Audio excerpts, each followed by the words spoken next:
দীর্ঘ প্রতীক্ষার পর ওমানে বাংলাদেশি কর্মীদের জন্য শ্রমবাজারের নতুন দুয়ার খুলতে যাচ্ছে। ওমানি এগ্রিকালচারাল অ্যাসোসিয়েশনের বিশেষ অনুরোধে বাংলাদেশি নাগরিকদের জন্য কাজের ভিসা দেওয়ার অনুমতি দেওয়া হয়েছে।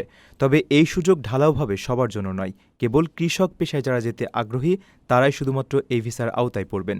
পুরো প্রক্রিয়াটি বেশ কিছু কঠোর শর্তের অধীনে পরিচালিত হবে বলে সংশ্লিষ্ট কর্তৃপক্ষ জানিয়েছে। নতুন এই ভিসা অনুমোদনের ক্ষেত্রে খামারগুলোকে নির্দিষ্ট করে দেওয়া হয়েছে। সিদ্ধান্ত অনুযায়ী কেবল আল দাহিরা প্রদেশের ইব্রি, ধাঙ্ক এবং ইয়ানকুল এলাকার খামারগুলোর জন্যই বাংলাদেশি কৃষি শ্রমিকদের আনা যাবে। তবে এই সুযোগের পরিধি বেশ ছোট, কারণ এই নির্দিষ্ট এলাকাগুলোতে ওমানি কৃষি সমিতির সাথে নিবন্ধিত খামারের সংখ্যা খুবই কম। ফলে অনুমোদিত ভিসার সংখ্যাও বেশ সীমিত হবে বলে ধারণা করা হচ্ছে। কৃষকদের ওমানে যাওয়ার ক্ষেত্রে নিয়োগকর্তাদের বেশ কিছু আবশ্যিক শর্ত পূরণ করতে হবে। এর মধ্যে রয়েছে ওমানি কৃষি সমিতির আল দাহিরা শাখা থেকে সদস্যপদ গ্রহণ এবং বার্ষিক 25 ওমানি রিয়াল ফি প্রদান, আবেদনপত্রের সাথে কৃষি জমির মালিকানার দলিল, জাতীয় পরিচয়পত্রের অনুলিপি এবং শ্রম মন্ত্রণালয় থেকে ইস্যু করা বৈধ ওয়ার্ক পারমিট যুক্ত করতে হবে।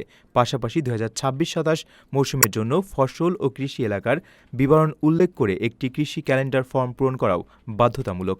আগামী 9 আগস্ট থেকে 20 আগস্ট পর্যন্ত কৃষকদের আনার জন্য এই আবেদন গ্রহণ করা হবে। প্রথমবারের মতো প্রবাসীর সিটিতে শুরু হলো কমার্শিয়াল শপ বরাদ্দ। আপনার ব্যবসাকে দিন একটি আধুনিক ও সম্ভাবনাময় ঠিকানা। একই সঙ্গে নিশ্চিত করুন ভবিষ্যতে লাভজনক বিনিয়োগ।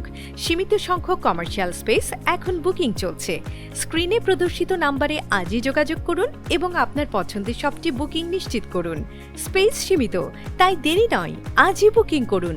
প্রবাসীর সিটি, আপনার ব্যবসা ও বিনিয়োগের স্মার্ট সমাধান।